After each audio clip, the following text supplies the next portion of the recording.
And then we're going to pass one of these around, Christopher Robin. Oh, yeah, we can get those. To answer your question, please use the microphone.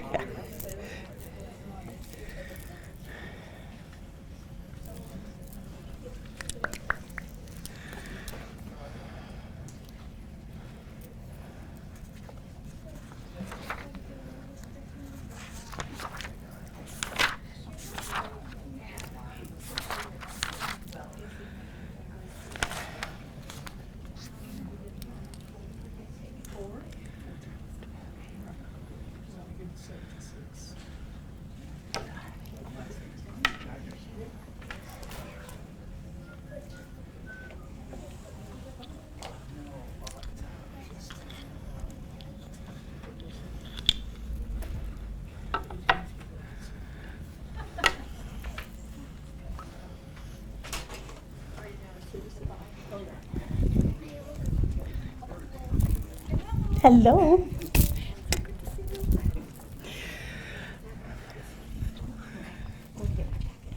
Okay.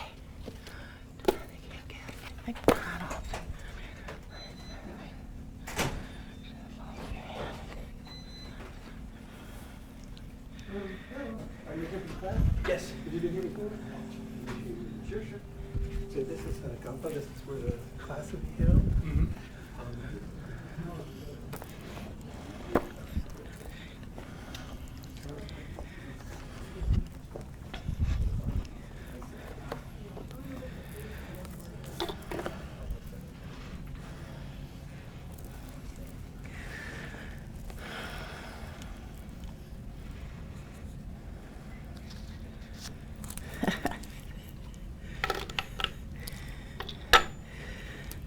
Okay, we're coming up on 7 o'clock, but I can see there's still people coming in, so I'll give it just a couple more minutes.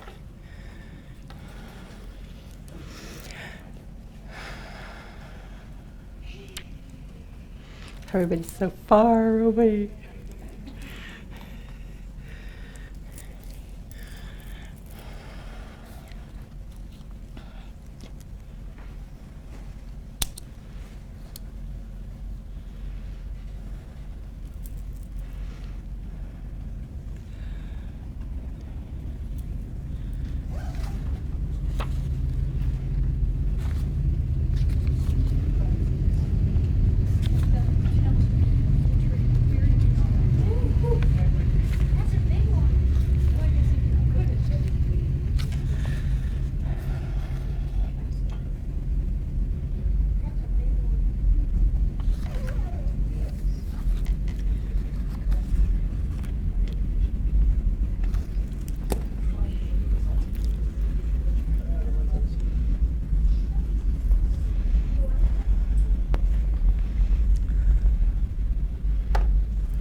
That about it, at least for now. We still might get some stragglers, but I like to try to start and end on time. I try to start and end on time, so let's get that clear right off the bat. Good evening, everybody.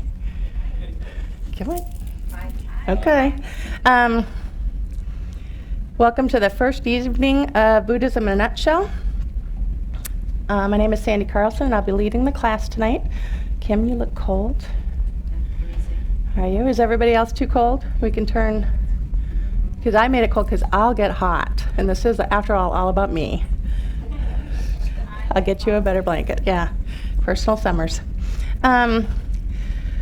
So we're gonna do some really basic meditation. We're gonna cover some logistics real quickly, but we're gonna be doing some basic meditation here because it's such an introduction to Buddhism. So if you're sitting in a chair, you might want to look around on the floor for one of those cushions. just so that you've got something to put your feet on, because sometimes, it just makes it a little bit more comfortable, or your feet get cold. So let's just go ahead and, come on in, grab a cushion. Feel free. This is going to be a very relaxed class, okay? So as we try these different meditations, we do this different discussion. If anybody wants to get down and sit on the mat while we try meditation and then get up to a chair, just, check it out. This is actually the time and the place to do that. I've turned my cell phone off. So let's let everybody make sure you've got your cell phones off. And so before we get started, what I'd like to do, and this is going to feel funny, but I'm hoping that this is the start of a 5-week discussion class. I'd like to go around the room and have everybody introduce themselves and just give a very brief explanation, maybe 1 or 2 sentences about who you are, where you're from, any experience with Buddhism, or how, what you're looking for here, because we have people that are from all different walks of life, from all different religions, from all different backgrounds, and I like to kind of get a gauge of who I've got in the classroom as we talk, and this really creates an open discussion time. I'm going to try to get to a discussion just about on every class. So I'd like to really just go around the class, introduce yourself, tell me where you're from, what your experience with Buddhism has been, and what brings you to this class. So literally, I'm going to use this microphone, okay? So we're going to start using this mic when we have a discussion. It does 2 things. First of all, it allows everybody knows who's talking by who has the microphone. And then we do record the audio from these classes so that we can go back, refer to them. It's just the audio. Nobody's going to see your face or your name or anything like that, so you still have all the anonymity that you wish. But this way we just are able to just hear the questions, because there's nothing worse when you're listening to an audio tape and you hear the answer but you never heard the question. That's really an irritant of mine. So I'm going to try. Let's help me to remember to use the microphone. Okay, sir. Hi, my name's Gary Mickey. I live in Raleigh. Okay. I lived in San Francisco for a number of years Okay. and had a lot of experience with Buddhism then. And I moved to New Jersey and just experienced survival for a number of years. I know that one too. And so I would say it's intermittent, and would like to become more structured. Okay. Have you ever been to Kadampa Center before? Last night, Oh, for the beginning of the 2 years. excellent. We're going to talk about that. So good. That's Yeah, last phenomenal. night. And it was great. Okay, Gary. Perfect. Thank you. I will not remember names, but I will try. Okay, so we'll just make a first pass at it. My name is Kim Crawford. I'm from Burlington. I have limited experience. I've known Sandy for 3 years, and she finally got me to come. I did. I roped her into it. My name is John Grimes, and I'm from Raleigh. I have no experience. Just curious. It's okay. I've read some of the history in books about climbing Everest from the early 20th century and some of the monasteries up there, and then I've read some books on Buddhism, but don't really know much. I've tried meditation a few times, and I've been wanting to come down here for several years, and finally got around to it. That's perfect. Is this your first time to Kadampa Center tonight? Well, for a class, I've come in and looked Class. at books before, but Okay. that's all. Okay, welcome. Perfect.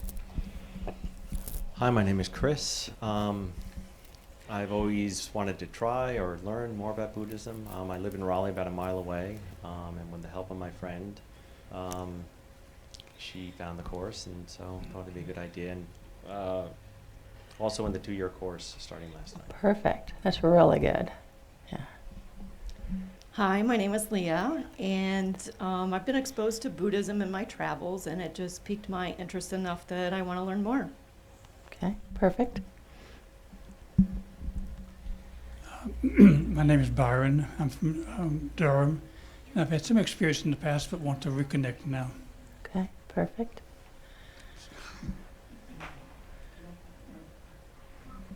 My name's Carol. I'm from Raleigh. No experience with Buddhism. This is my first visit here to the facility. Just what very little I've read seems to align with what I think my core beliefs are. So I'm here to get exposure and learn more.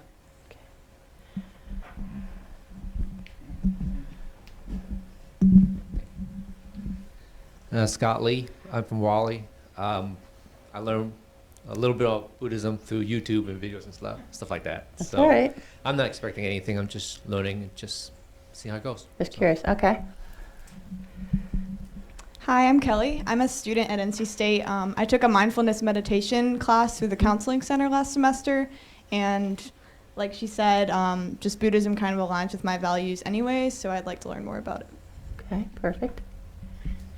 I'm Paige. I'm from Raleigh and have no experience, but just coming to learn more. The right class, yeah. Hi, I'm Sarah, and I live in Raleigh, and I'm very curious to see what is Buddhism. Okay. Hi, I'm Jean, and I was actually in the spring session of the Introduction to Meditation class. Yeah. And I got interested to see what else you guys Okay. are about besides meditation. So that's why I'm here. Okay.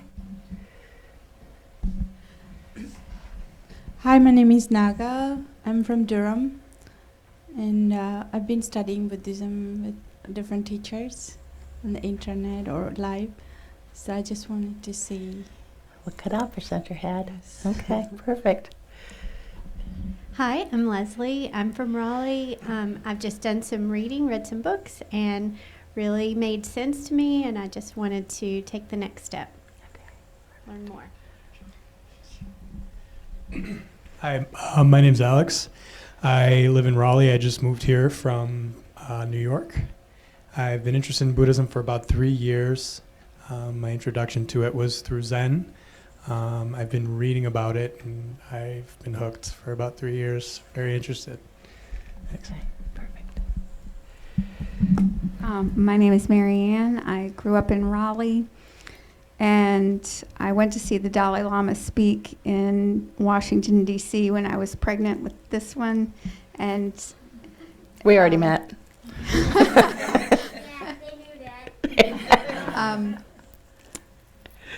And wanted to learn more, and I've been here a few times, and the teachings, what I've heard thus far really resonates with me, but I wanted to know more. So I decided to try to come. I'm a single mom, so I had to drag this one along. So we'll see how it goes. This is a ringer. Go for it. Hello, everyone. My name is Patty, and I've been coming to the center for a couple of years now, and I absolutely love this center. And I'm so pleased to be here to preview the class with Sandy, with the aspirations that one day I may lead the class at some point in the future. So I'm very pleased to be here. Thank you. Hi, how are you? My name is Susana. I moved from Miami 1 year ago. I'm originally from Uruguay, South America. And when I was in Miami, I worked with a doctor that was a Buddhist and, you know, a dentist. Mm-hmm. So I have a vivid experience about Buddhism, but I want to learn more myself. Okay, perfect. Thank you. I'm Adam from Raleigh. I'm taking a couple classes in college and just want to learn more, explore it a little farther. I'm Maggie. I want to take this class to kind of kick off my journey with Buddhism. I know I've kind of discovered it recently that it aligns with my beliefs as well. So I thought this would be a great way to kind of start that journey. I'm Carol. I'm from Raleigh. I was introduced to meditation about 20 years ago, and I've read some Zen books, and I started coming here in the spring, sat in on the meditation class, and just felt like I was missing the beginning part, so I thought I'd take the class. Okay. Down in the southeastern part of the state, but live in Raleigh now. I've been reading a lot about Buddhism, and I've been a lifelong Methodist, and that's not working for me anymore. I want to find something different. Thank you. I'm Doug from Raleigh, and I've been coming here. I've been here several times over the last several years. I've traveled extensively in Southeast Asia, and I'm going to Vietnam for 6 months in January. Hi, my name is Fanny, and I'm originally from Cyprus. I came a few times to the center throughout the last spring, and I would like to take the course to start again from the beginning and make sure I get, what I need to from this course. Hi, I'm Ashley. We live in Raleigh now. We moved about 7 months ago from Denver, and we've been coming to the center for the last few months. And I've always been interested in Buddhism, and I wanted to take this course to try to refresh my knowledge of Buddhism and kind of start myself on a journey for a more peaceful life. Hi, my name is Tayon. I am originally from Savannah, Georgia, but I live in Clayton. I've studied and read a few books for the past couple of years, and I'm just here to gain more knowledge. Okay. Hi, my name is Guillermo. Nickname is Willie. Willie. I was born and raised in Mexico. We moved to Atlanta 15 years ago. Last week to Raleigh. Okay. Welcome to Raleigh. Now a new American. Congratulations. Welcome. Thank you. And I was reading and attending a Buddhist center in Atlanta after trying to find different ways to move in the spiritual path. And I went first to the Buddhism, and then I tried another things, and at the end I returned to the Buddhism. Now I'm trying to, with all the things that I was hearing and reading, and now I'm trying to start again, perhaps more structure. Here. One message for the stars told me that the move to Raleigh could be very beneficial for me, joining spiritual community. I came here for like 4 times, and the way I found the center was for when I moved to Raleigh at the center in Atlanta, I asked for a Buddhist center here with the people in Atlanta. And the founder of the center over there is Lobsang Tenzin. Told me that I have a friend in Raleigh that is Don Brown. Yep. And he told me about the Kadampa centers. That's why I came here. And the times that I have here, last 4, 5 times, I really enjoy and make the connection here. Okay, good. Perfect. Hi, I'm Kirsten. I live in Raleigh, and just echoing what a lot of everybody else has said. Done some reading. Buddhism aligns with a lot of my core beliefs. I have several friends who are Buddhist who have been sort of nudging me in this direction, and I'm looking sort of for core background information, and also looking for some community. So. Okay. Hey everyone, my name's Kevin, I'm from Raleigh. I've been meditating on and off for about a year, coming to the center since the summertime. Raised a Catholic, but interested in learning some of the foundational aspects of Buddhism that we either glossed over or didn't address. Hello everybody, I'm Claudia. I'm from Mexico, but I live in Wake Forest. I had been practicing Buddhism for a couple years, but then I stopped when I had my children about 2 years ago. And with my second child, I went through postpartum depression, so I'm kind of like hoping to get back into community, because I was doing it by myself. I wasn't like doing it in a community or at a temple or anything. So yeah, hopefully this will be a good fit for me. Okay. Steve, I'm going to have you introduce yourself. Hello, I'm Steve Hale. I'm a member of Kadampa. I've been coming here for several years. Sandy taught the first class I ever attended here, and I think this is the first time she's taught since then. Yeah, it's been a while. Thank you for coming back. Chris. So I'm introducing some of the members of Kadampa Center because there are many times that I brain fart or just kind of go blank. And Chris Baranski has been actually one of my I'd actually call him a co-teacher because he's really good at explaining some of the bigger concepts and stuff too. He takes care of the audio too, so these are all volunteers. But Chris, introduce yourself and give a little background. Yeah, I'm Chris, and my sole purpose here at the center is to help Sandy. No, I'm just kidding. I've been with this center since about 2002, and it just seems to fit exactly with what I think. It's eerie. So I hope you enjoy what you learn here and it works for you.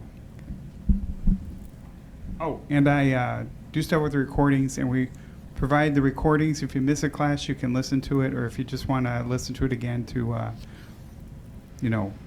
see what was said.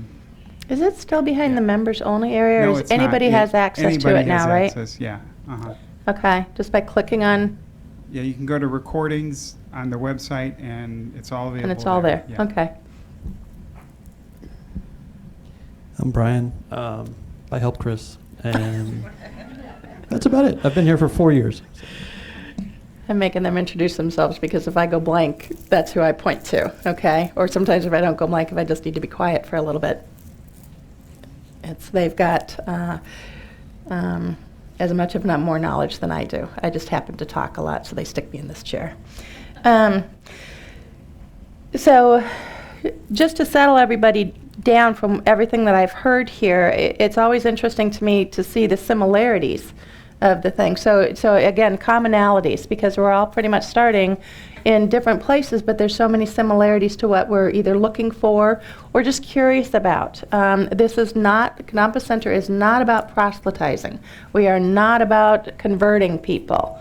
Okay, the tools and the things that you learn here in Kadampa Center, we have people of all faiths and backgrounds and all ages and all needs coming to Kadampa Center. You're going to find everybody from doctors and scientists to yoga teachers. I'm in marketing. So it's all open. It all works. We have a lot of students that come here from the different colleges and from the different spiritual program classes that they come from. And a lot of people are just here out of curiosity. So for whatever reason that you're here, it's all good. It's all okay. We are a very, very open group here. Again, this particular class, we try to, I try in the way that I lead the classes. We're going to hopefully have a lot of discussion. So let me give you a little bit of the background for myself. I'm one of the fortunate ones. My parents, my father was Lutheran and my mother was Catholic, and way back in the day, they weren't even allowed to get married. Okay, so they eloped. My father was in the military and we traveled the world, but their start actually kind of opened their eyes to a lot of different things when it comes to spirituality and religion and all of those things. And so they opened the entire world up to us kids. They taught us everything. They just opened the whole world up. So actually, I'm Buddhist, my brother's Catholic, and my sister's Lutheran. It all works. So we have a real hodgepodge come Christmas. But it's all good. I'm just one of the fortunate ones that I was able to start on this path very early. I played around with it. I didn't really label myself Buddhist for the longest time, and I had a lot of book learning and a lot of what I would call theoretical knowledge.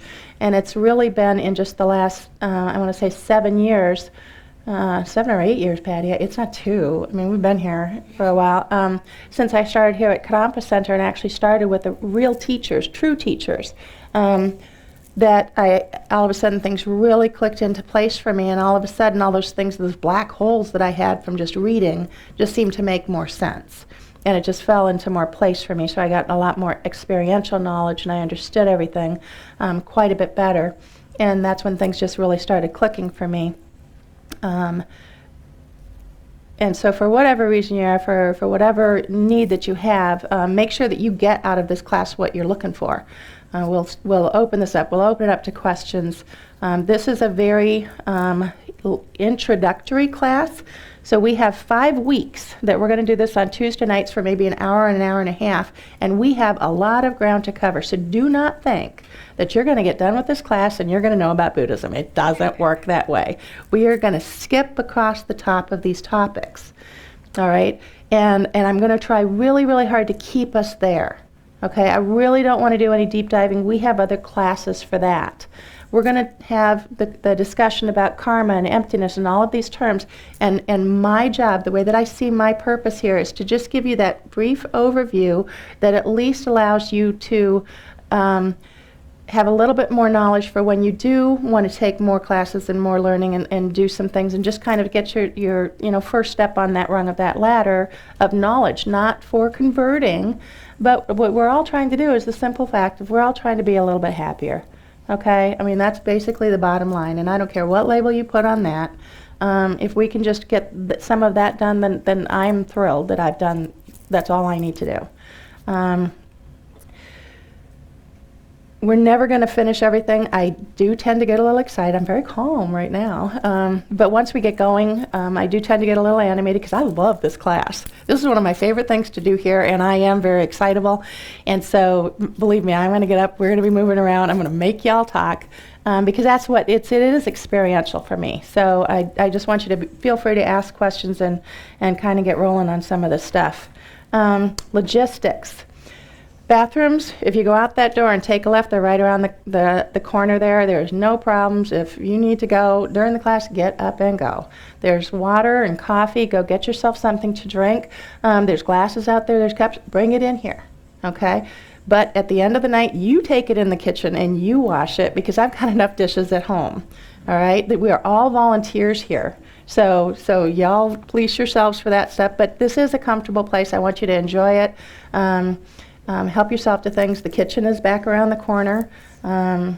We can tend to get, now this isn't too big of a class, so I'm not that worried about parking because sometimes we can get real full here. But I guarantee you maybe within a couple of weeks we'll probably have a few people that drop out because I'm boring or, this isn't quite what they want. So, that's okay too. I will try to start and stop on time, so usually the classes will run from 7 to 8:30. We are going to be going for 5 weeks, September 13th through October 11th. This time we're not going to have any interruptions. Sometimes we have different pujas or prayer gatherings, different things that happen, but this time I believe we're running consecutive nights, which is great. You will gain the most benefit from attending all 5 sessions, but I'm not going to chain you to the chair. If you miss a night, just come on the next night and don't worry about it. There are no tests, okay? So it's nothing like that. You can drop out if you decide you're having a good time. You want to drag a friend along, do it. Like I said, I'm not attendance cop at all for this class. So recommended books. So we don't have any tests or anything, but we do have some books that we would recommend for this class. This is Buddhism in a Nutshell. The majority of what I talk about in this class is from this book. And this book was written by a true teacher, Venerable Amy Miller, who's one of the traveling teachers from the FPMT, where I'll tell you all about everything.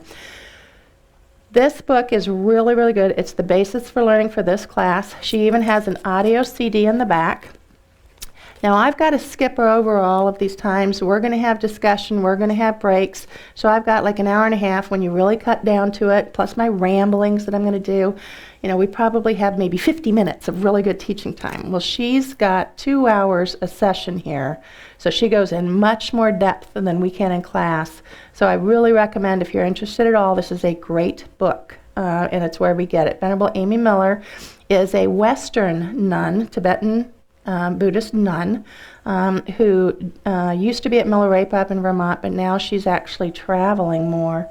But she does come here sometimes. I think she was just here a few months ago, and I'm not sure when she's coming back. She's a phenomenal teacher. I recommend this book highly. For those of you that have been talking about meditation, this book by Kathleen McDonald on how to meditate is a very basic book. We're going to cover some of the meditations and things in here. Meditation is the tool that we use. And then this class. So these classes alternate.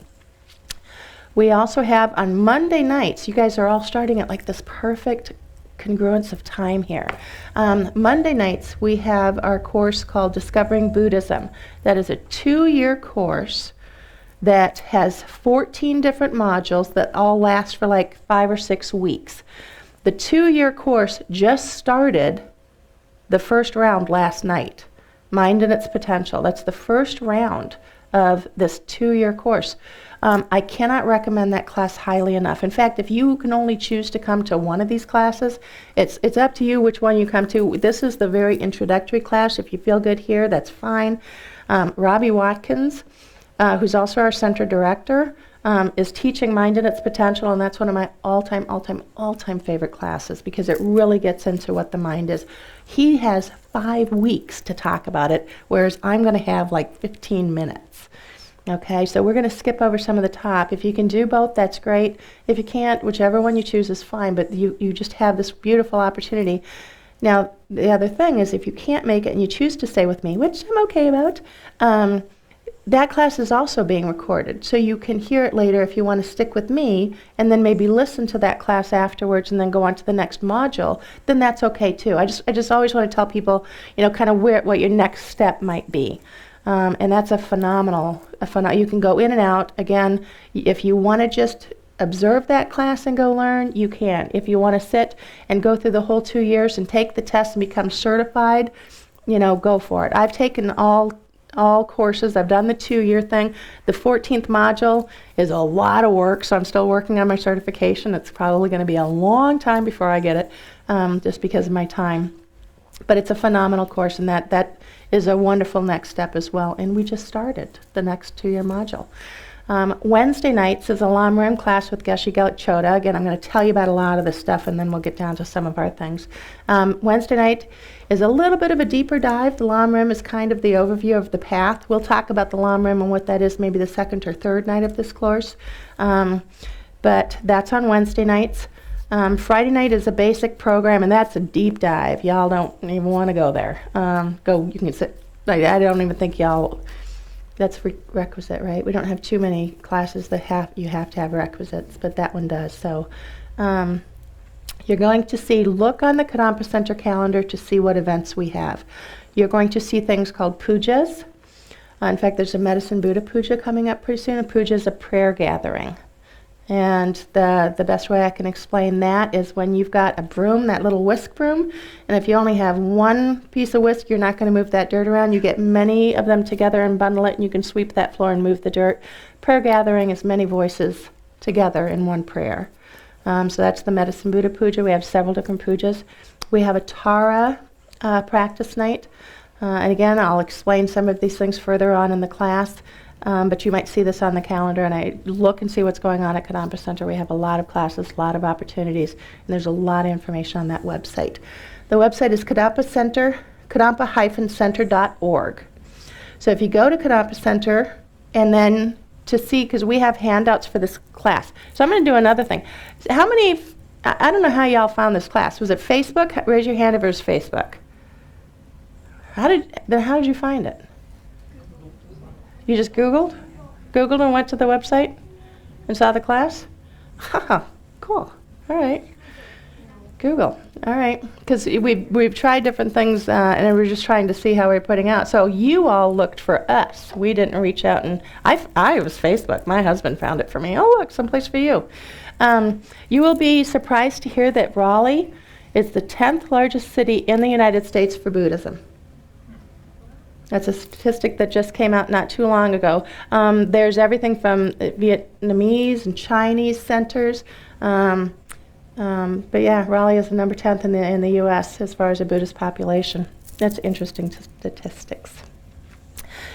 When you go to the website and you click on Spiritual Program, and then there's a drop-down, and it will say Beginner Courses, Introductory Courses. If you click on Introductory Courses, you'll come up to Buddhism in a Nutshell, Meditation 101. If you click on Buddhism in a Nutshell, then at the bottom of that page we have several handouts. Okay, and I'm going to be referring to these handouts.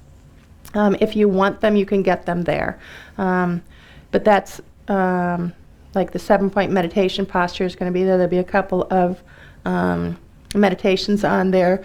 The Four Noble Truths is one of the teachings that we're going to be really focusing on, and there's a handout for that as well. So go check that out. My email is sandy@blueyonder.tv. sandy@blueyonder.tv. I hope that you will ask questions in class that you feel comfortable, but if you want to email me a question, if you're more comfortable doing it that way, I'll put it out there. If you need to reach me, That's how you can do it. I don't know everything. In fact, I don't know most things, but I know people who do. And so that's actually what I'll do. If I get questions that I really don't understand or I'm not sure about, I'll actually reach out to the people that do. Geshe Gelik Choda, our resident teacher, some of the higher, more advanced students and stuff. So if I don't know the question, I'll find you an answer, okay? But feel free to email me if you'd like to. We're just getting these logistics down. So I think right now, wow, time's gonna go. Okay, we're gonna do a brief meditation, okay? Your intro to meditation, all right? Now, many of you have been saying that you've meditated. We're gonna talk about Tibetan Buddhist meditation. We're gonna talk about all of that in some depth, but right now, I wanna go through just a very brief meditation because it's the main tool, it's the main way that Buddhists work with their minds. Okay, so I'd like you to get comfortable in your chair, and we're going to go through what's called the 7-point meditation posture. Okay, some of you are sitting in a chair, some of you are sitting on the mat. Let's kind of go through this. All of this is common sense. There is nothing holy about sitting on a mat. It does not mean because somebody's sitting down there in the full Vajra position that they're going to be better meditating than you are. It has nothing to do with it. This is all about your mind. I have a bum knee. I can't sit down there. So I've had to learn how to do it in the chair. You can do it lying down, but that's probably going to put you to sleep, and that certainly isn't where you want to go with that either. So there's a full-on meditation posture that every reason that we do this, and I'm going to go through it and explain it, and then we'll actually do it. But there's a reason that we do this, and it's all based on common sense. Now I'm going to probably read more of this because I tend to do it so quickly now. I've been doing it for so long that I don't think about it as well as I should. So to make sure that you guys think about it, I'm going to go ahead and just read part of this. Okay, the 7-point meditation posture, first is your legs. So if you're sitting on the ground, you can do the Vajra position, half Vajra, cross your legs, whatever's comfortable for you down there. What we're looking for with the base, what we're looking for with the legs is to give you a solid foundation, because the goal is for you to be in such a solid foundation that you can forget about your body and just work with your mind. But it's really hard to work with your mind when your leg falls asleep. It's really hard to work with your mind when you're all of a sudden get a cramp in your leg because you're trying the Vajra position and it's not working. So it's get yourself in a comfortable position. When you're sitting on a chair, don't sit full back. Sit up a little bit so that we're not resting, because we don't want to be so relaxed that you could actually fall asleep. So you want to sit up, put your legs on the ground, both feet on the ground. One of the reasons that I put the cushion on there is because sometimes these floors get a little cold, but you just want to get a full base going. Your arms, okay, hold your hands loosely in your lap. In our tradition, okay, the Tibetan Buddhist and the Gelugpa tradition, we'll explain all this later, we put the right hand loosely on the left, put your thumbs together in a little bit of a teardrop, put it in your lap so that it's just a few inches below your navel. And that causes your arms to go out a little bit, okay? So why does this work? Well, guess what? If you're sitting for a long period of time, it allows airflow to go through so that you don't get as hot as when you're sitting like this. So again, it's all common sense. Ain't nothing holy about it, okay? It's common sense. All right? Have your back, your arms and shoulders are going to be relaxed. Have your back straight, not super stiff, but kind of like you're a stack of coins. And you want your shoulders to be back. I call it more of a type of regal position. Why is that? It expands your lungs. It lets your lungs breathe a little bit more. It gives you better airflow in and out of your lungs. So again, this is all based on, now it may feel funny at first to be doing all these things.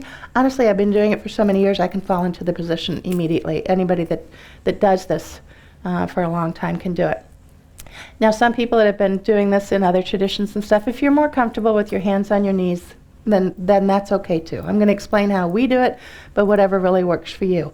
You see in some of the other traditions, well, you see people, holding their hands, different mudras, these mean different things. That's not something we really get into in this tradition too much, and I'm not going to go there, but just to explain that that's what that is. Okay, so you'll see people holding different mudras, and that's what they're doing. It means something to them. Okay, we basically sit, again, with our hands together on our arms. Back is straight. The eyes are slightly open and focused on the floor, just a few, maybe a couple feet in front of you. If you need to meditate with your eyes closed to avoid the distractions, then do so. But we don't want you to fall asleep. So if you have your eyes looking forward, it's too easy to get distracted. If you have your eyes closed, it's too easy to fall asleep. So if you try to have your eyes in kind of an unfocused manner in front of you, it blocks out some of the distractions, but they're not closed so that you won't go to sleep. Again, I'm going to explain to you how to do it. Then y'all take it and work with it to see what works for you. Jaws and mouth. You want your jaw to be loose, a little comfortable. You don't want to be clenched tooth, because if you're clenched, then it just doesn't seem to work. We usually put our tongue on the top of our palate behind our teeth. Why? Because it helps to diminish some of the saliva. Because again, what we're trying to do is just create this atmosphere that we can just not think about our body, so we can focus on what we're focusing on with our minds. Again, nothing's holy about this. It's like we're talking saliva, airflow, comfort. You know, it's this is a position that has been worked on for thousands of years. So I pretty much trust that they know what they're talking about. The head is tightly, slightly tilted forward. So the way that I try to think about this is, if I have a string from the crown of my head and I pull it, then that elongates my neck, gets my eyes in the right position, and keeps my spine and my head kind of over my spine. So that's the 7-point meditation posture. So the legs, arms, back, eyes, jaw and mouth, tongue, and head. Okay? So the first thing that we're going to do is kind of go down. So close your eyes if you need to, or just slightly open in front of you. Okay, scan your body. You know, mentally scan your body, see if you've got any issues. If you're sitting, you know, on your jacket and have a fold in there, you need to move it, just go for it. And first we're going to do 3 deep breaths. We want the stomach and lungs to expand.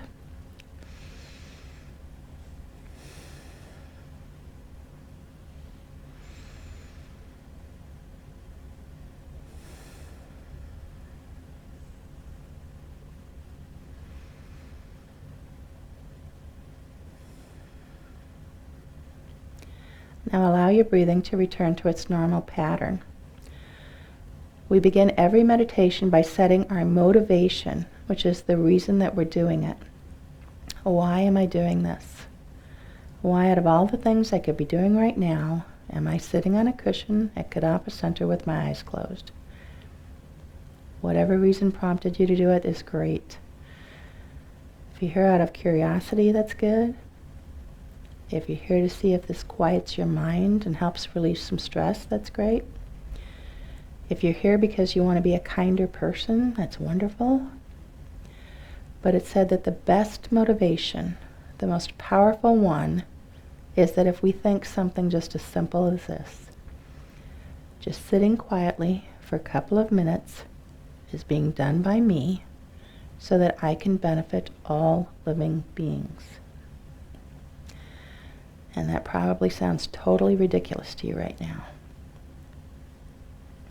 But even just thinking that way, even if we just kind of have to force out that thought process, it's said to make an imprint on our mind that because of the laws of karma, will eventually ripen in a positive way in the future. There's no ifs, ands, or buts about that. This will have a beneficial result at some time in the future. So grit your teeth, force it out. This is called the Mahayana Great Motivation. So just sit with that for a little bit.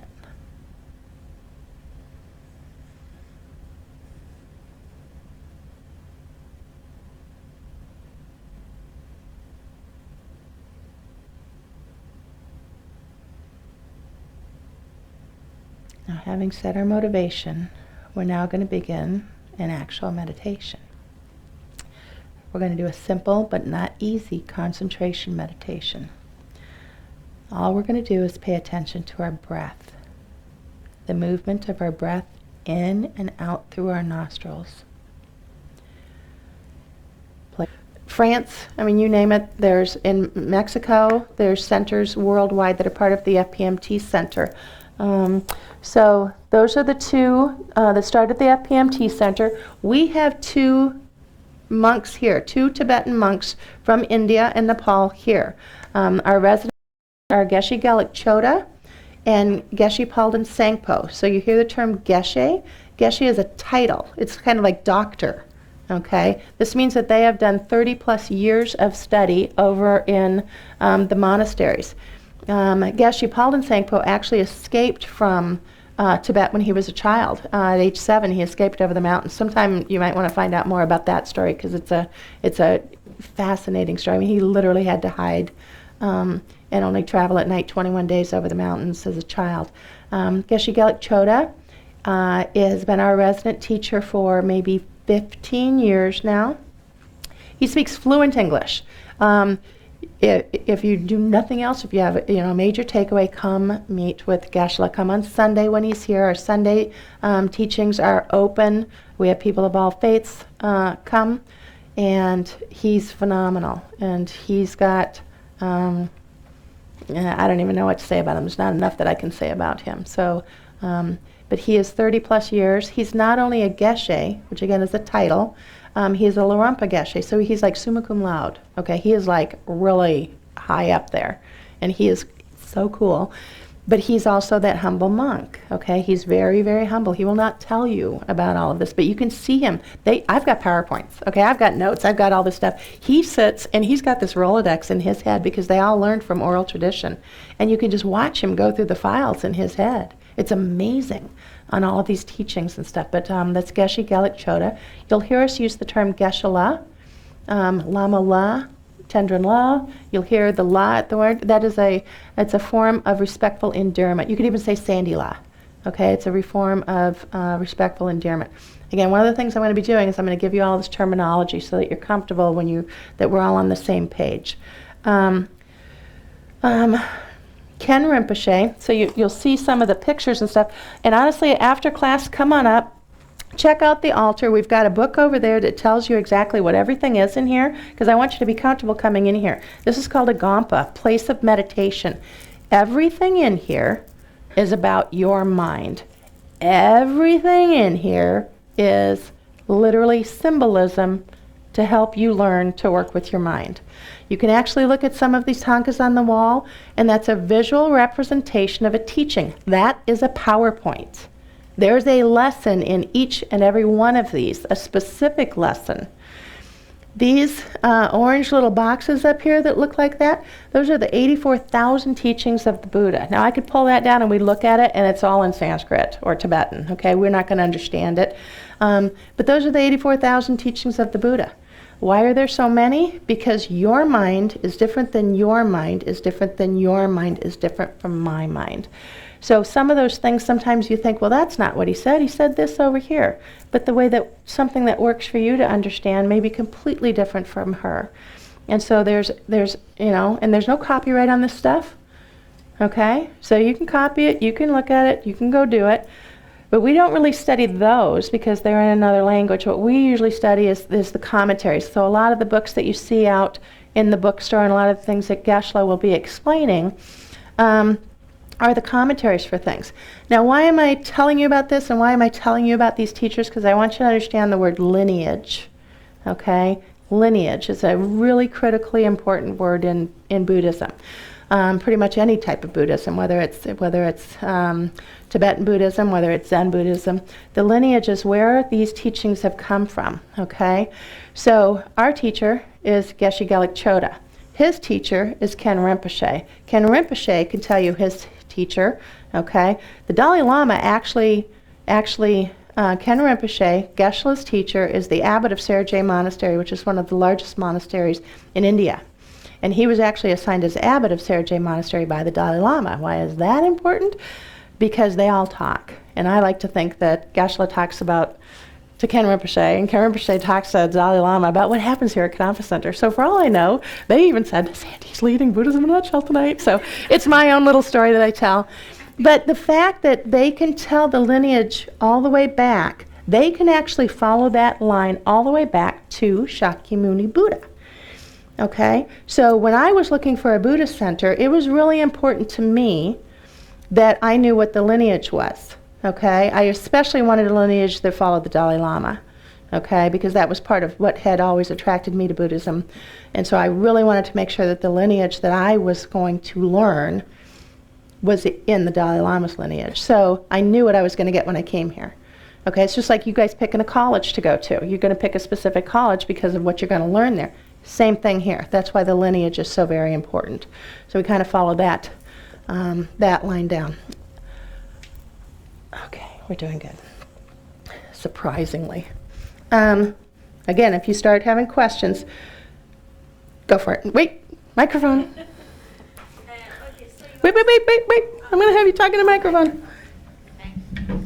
So that means they are different kind of Buddhism. Yes.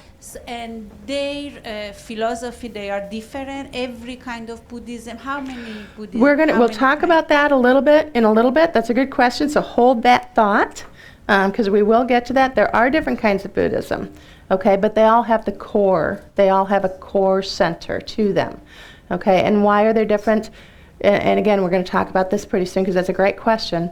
They're different in many reasons just because of socioeconomic as it moved through. So let's hold that question. But they all have the core. It's no different than Christianity that has, the Methodists and, it's the same type of split up, but at the core, it's similar. They just have different emphasis and different focuses. But that's a great question. There are different ones. We'll talk about those. Anybody else right now? Okay, so let's go down a little bit of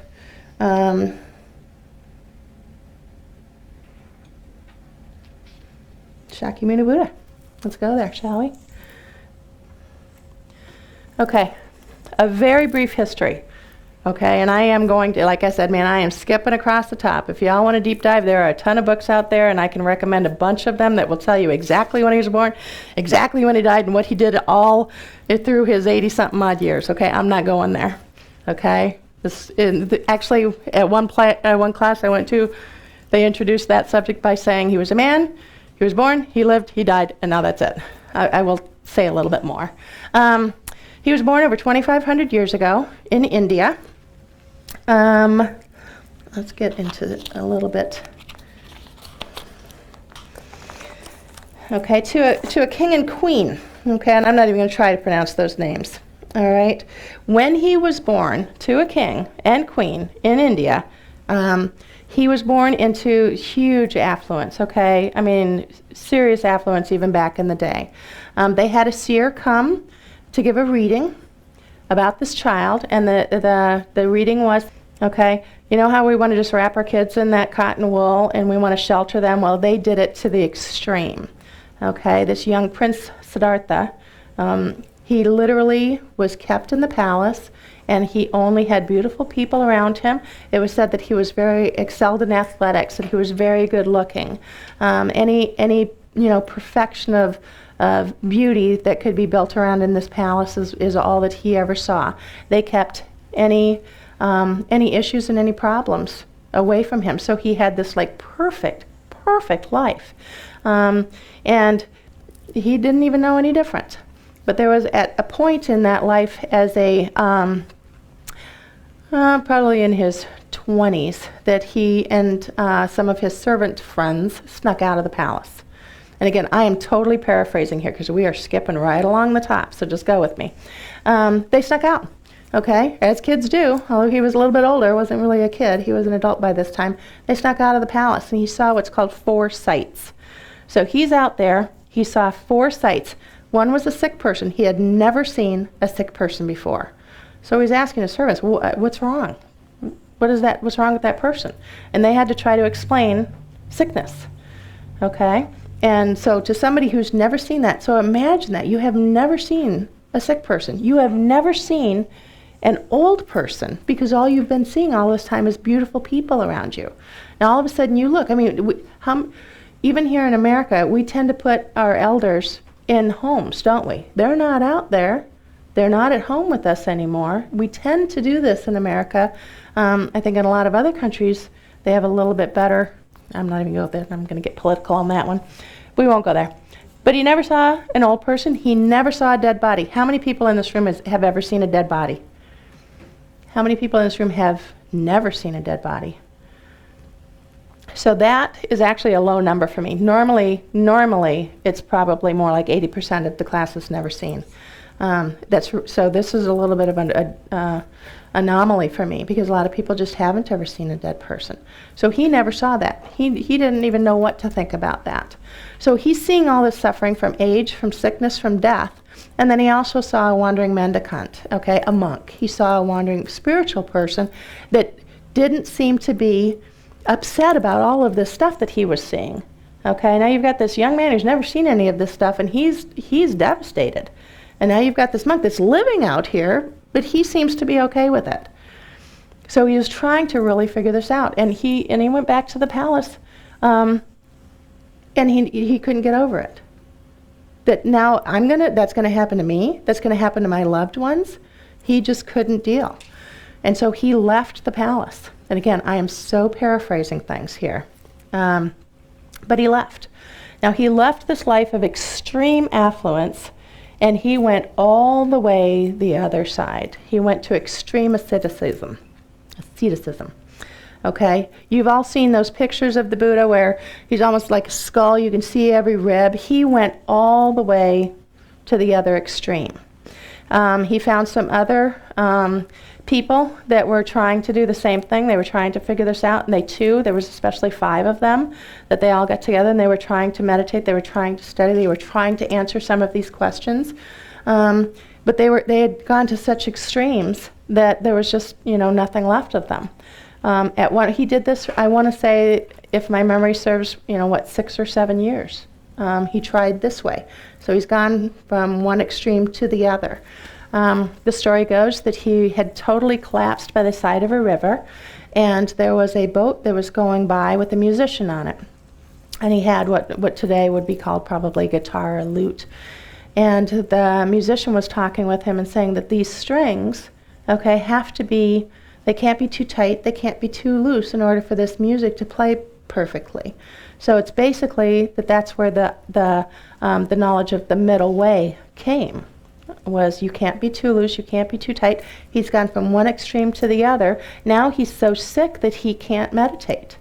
So a young woman came and fed him and got him back to health, and then he went and he thought, I've got to figure this out, but it's more of a middle way. Okay, I can't go too far one way and too far the other way. And then he literally went and he sat underneath the Bodhi tree, and again I'm paraphrasing totally, and he sat and he looked at his mind.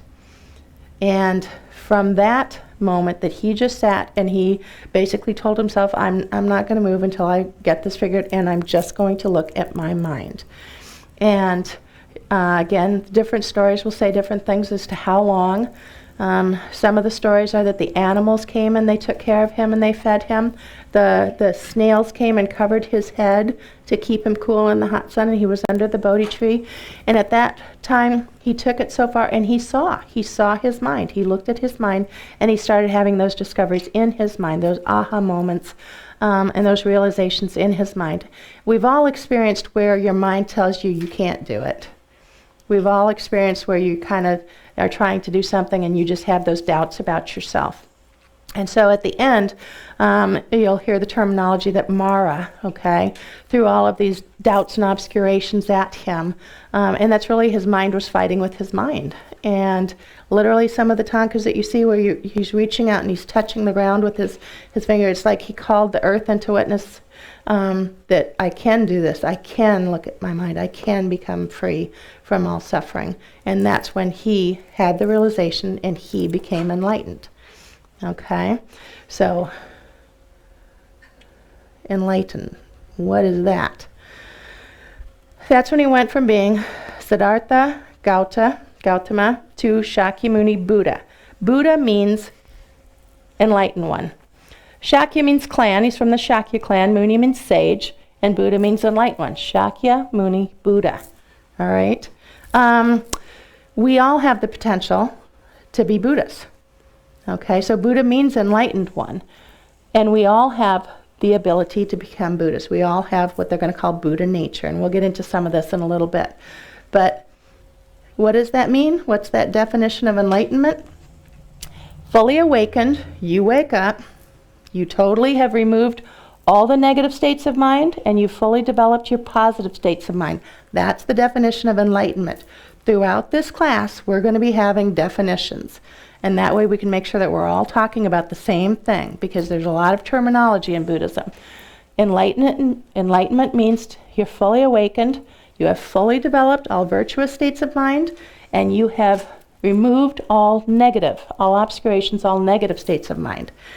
Now, so here's the Buddha. He just became enlightened, right? So he's a man who's become enlightened. He is not a god. Okay? If he was a god, he would have been able to stand up and go, boom, you're enlightened, you're enlightened, you're enlightened. He's not a god. So he did the next best thing. He taught. He's a teacher. He discovered enlightenment. He did not teach it. Like Sir Isaac Newton discovered the law of gravity. Okay? It's a natural law. It's the law of gravity. He didn't make it up. He discovered it. The Buddha's the same way. He didn't make this up. He discovered it. So we need to think of the Buddha as more of a discoverer. Does that make sense? Are you kind of following me here? He's not a god. Okay? So he became a teacher. Now I want to define teacher from a Buddhist perspective, and especially from a Tibetan Buddhist perspective. We talk about teachers here in the United States. We've got this professor at college, he's a teacher. You know, some of you, you're going to say, Sandy's teaching this class, I'm leading this class. But we tend to use that word teacher pretty cavalierly. It's a teacher, it's a teacher, it's a teacher. In Buddhism, especially with Tibetan Buddhism, especially with these monks and stuff from India and Tibet and Nepal, teacher is it's a very special word, and it has a much deeper connotation, because a teacher with Tibetan Buddhism, there's a deeper responsibility between the teacher and student. Okay, so we don't use that word lightly in this class. I don't call myself a teacher. I say that I lead this class, I don't teach this class. There's a lot more phenomenal people that are true teachers here. But that teaching term is means a lot more to Buddhism than it does in the normal world. So he's teaching. So who were his first students? Well, his first students were those 5 monks that he went down that path of asceticism with. Okay, so when they first saw him, it's like they kind of discounted him because y'all left us. Okay, but then there's something different about you, so I guess we're going to listen and we're going to learn. And so they actually sat, and he did his first teaching, and they call it the first turning of the wheel. Okay, so the turning of the wheel, the way I want you to kind of try to think about that is, when you have that all of a sudden, that realization that, oh, that's what that means. When you have a big moment where your life changes.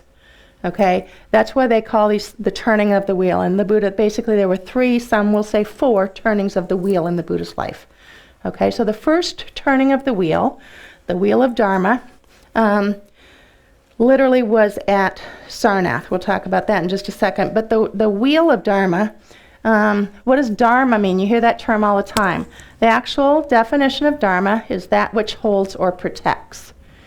We'll use that word 2 different ways. Conventionally, it's the teachings and the actions. Okay, so this is Dharma material. This is Dharma material. These books are Dharma material. They contain teachings.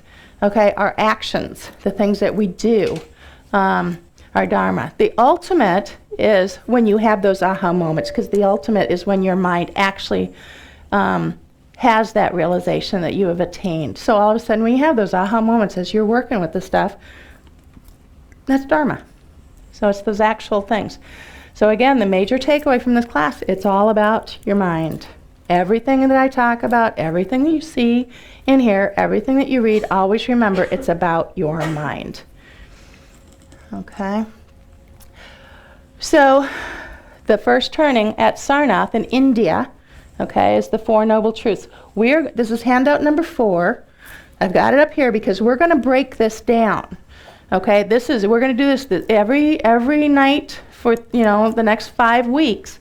We're going to be getting deeper and deeper into this particular teaching, because we'll use this to show you how to break down some of these Buddhist teachings. Okay, so you're going to see this a lot. Get this handout, because we're going to break this down throughout our time. Okay, so he did this big teaching at Sarnath. He did this big teaching with these monks, and then literally the spread of Buddhism, throughout India, Sri Lanka, Asia, Southeast Asia, China, Japan, Tibet. Literally, Buddhism has gone throughout. And it's actually gone into countries and then kind of disappeared and then had resurgence. This is where you talk about your different Buddhism. Okay? So there's many different Buddhist traditions that come about because of the socio-geographic variation, ethnologies. Okay, and you can actually see this in some of the Buddhist iconography. So the Buddhist statues that you see that have those long pointy hats, that's Thailand. Okay, so everything kind of takes on the country where it is, or the area where it is, the different focuses that happen. But you'll see it in the looks. Tibetan Buddhism has a lot of very, very bright colors. And a lot of the way that they'll talk about that is because up in Tibet and Nepal, it's very cold, so there's not a lot of color. So they brought out the color, literally as a way to make things brighter and prettier. They even talk about Tibetan Buddhism as being a very gaudy. Okay, we have a lot of bling. Okay, but the core of all of these is the same. The core of Buddhism, you'll find, is the same no matter what strain that you're going to do. Now, there's literally two strains of Buddhism, two main strains of Buddhism, the Hinayana, Theravadan, and the Mahayana. Hinayana focuses on the individual release from suffering, nirvana. Okay? Mahayana is the universal, so it's not only nirvana, but enlightenment.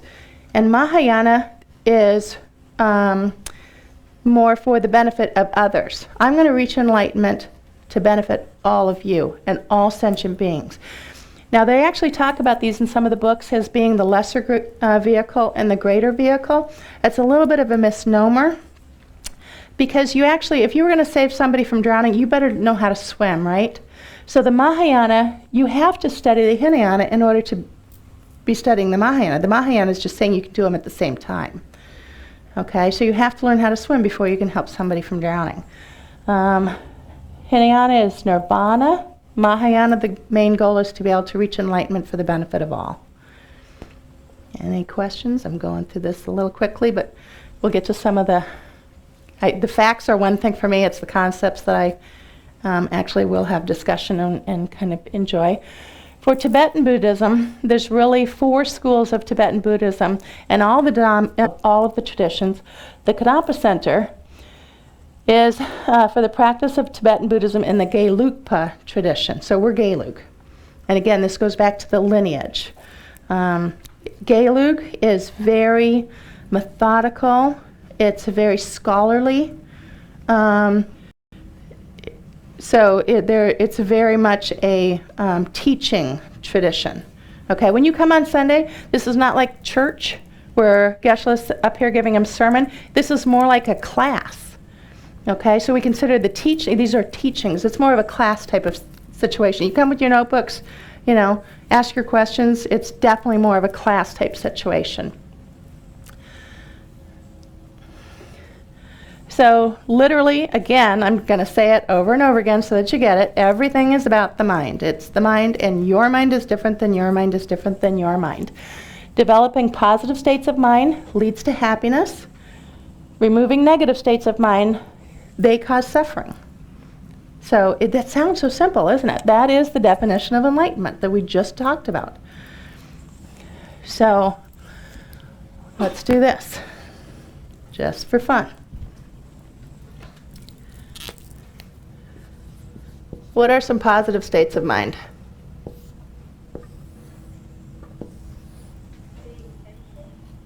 Gratitude, sure. Very good. Thankful, gratitude. Okay, very positive. What else? Happiness. Happiness, yeah. Empathy. Empathy. Generosity. Compassion. Patience. Understanding.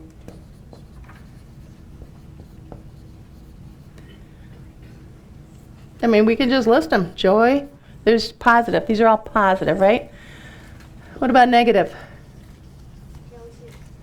Jealousy. Anxiety. Anger. Fear.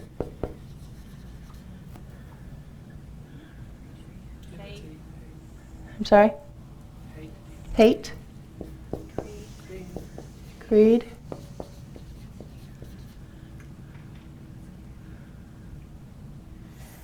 Okay, now for kicks and giggles, watch this. What's the antidote to greed? Generosity. What's the antidote? Oh boy, we missed a big one over here. There's like 2 duh for us, right? We're all past that. It's just, okay, so there, right? Fear. Courage, knowledge, okay? My spelling is not good. Fear could actually go to a number of these, actually. Okay, anger. There's one big one. Nope. Nope. Nope. Nope. Come on. Really? It's right there. Okay, I'm going to go into this a little bit because it'll shock you. So we started going through this, and everybody started talking about anger because it's such a big part of what we try to work with. Yes, sir? I'm sorry, I've circled patience. I've circled patience. So I used to tell myself, I used to say, I'm so not an angry person. I'm like the one of the, just mellow people I know. I'm not angry. And then I realized through the teachings that actually impatience is that first step of the rung on anger. It's the first place, because you don't just blaze into anger, do you? Something happens and it starts to stew and it grows. So once you start to break it down, patience and impatience is really actually one of the first rungs toward anger, isn't it, when you really think about it? Okay? Love and hate obviously go across. Jealousy. Jealousy and gratitude or joy kind of go across. Some of these blur a little bit, but they're actually, we'll get into some of these where you can see that here's the antidotes to some of these things. This is part of where that analytical meditation comes in, because once you learn to recognize these things and you have the antidote to work on them, that's part of what you're doing in meditation. So, where am I time-wise? 14, I'm doing okay.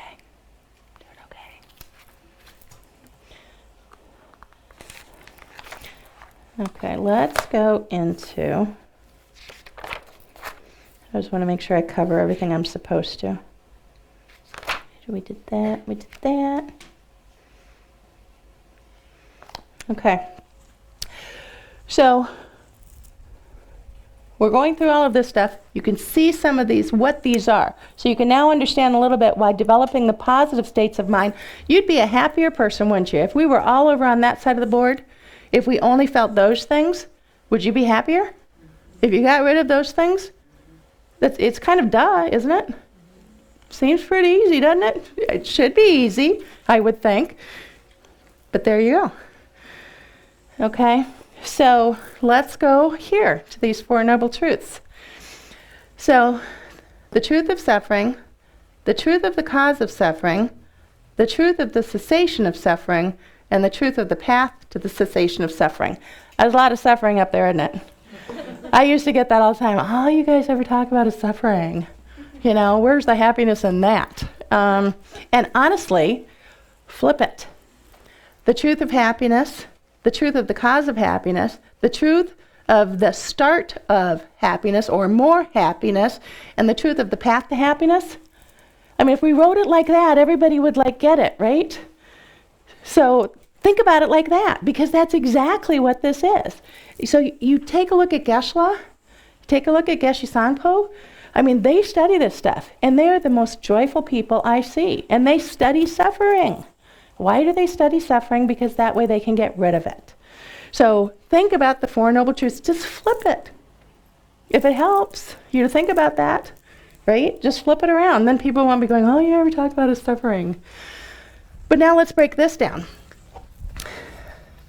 Now, again, this class is more just getting started, and then we'll start. I've got to start watching my time just a little bit. So let's look at this as what is suffering. Now, again, we're going to be doing this the entire class. We're going to be working with this. So what is suffering? So I want to take the word suffering and I want to change it, because we have our Western idea of what suffering is, and that's only a fraction of what this means.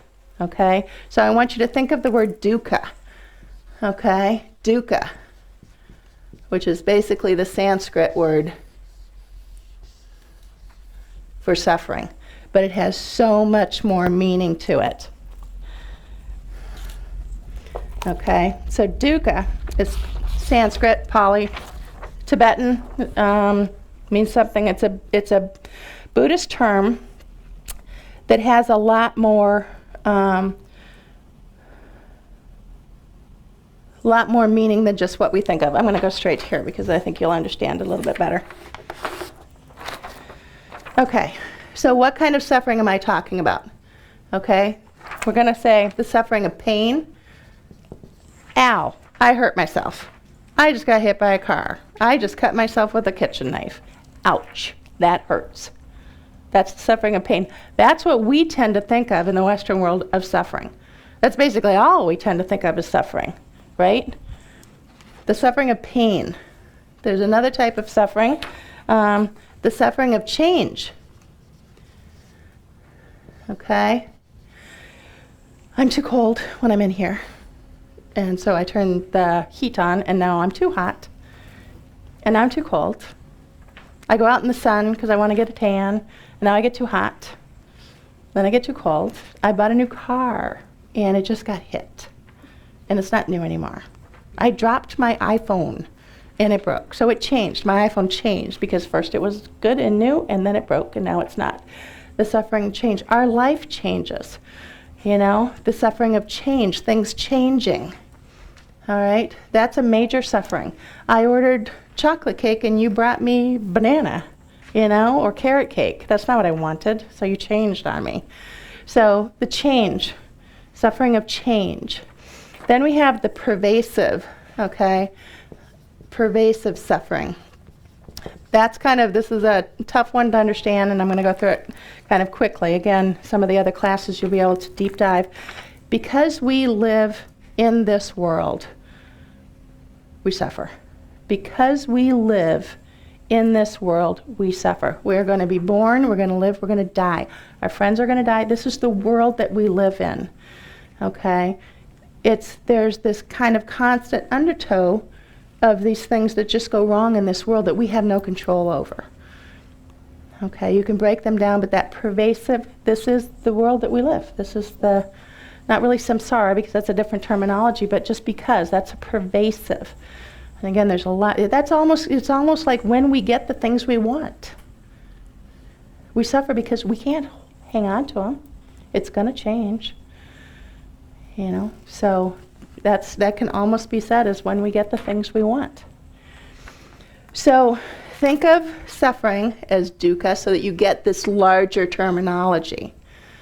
Now, if you look at this as kind of as a doctor, okay, so if you're going through a medical analysis, what's the truth of suffering? This first one, the first noble truth, what does it take? It's kind of like the 12-step program, okay? So first you have to admit that you're suffering, right? Before you would even start on the path, right? You admit that you're sick. I wish I had a different color, okay? Admit that you're sick. Admit you're sick, right?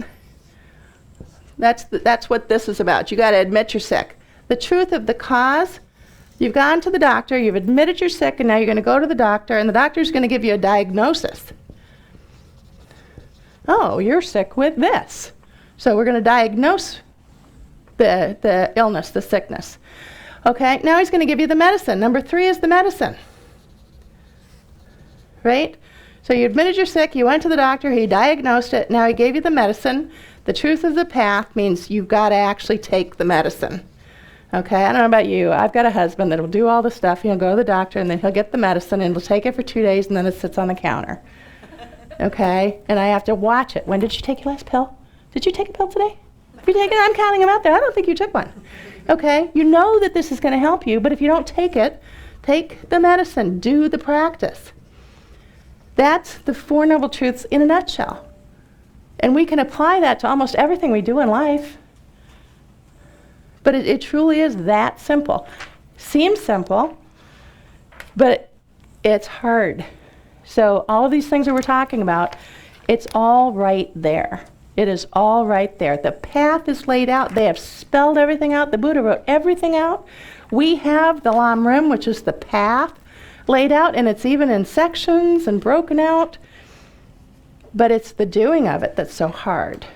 Okay? But that's why they call it practice. Okay? We say, you'll hear the terminology, I'm a practicing Buddhist, because we're practicing. It's an everyday life. This is not, to me, this is not a religion. This is a way of life. It is a practice. Oh man. Questions?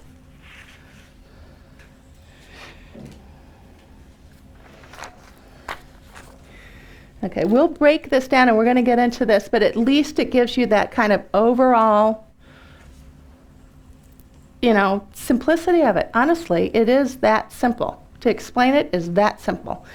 But we'll get into it, we'll break it down a little bit longer. We have, again, so the path, the Lam Rim,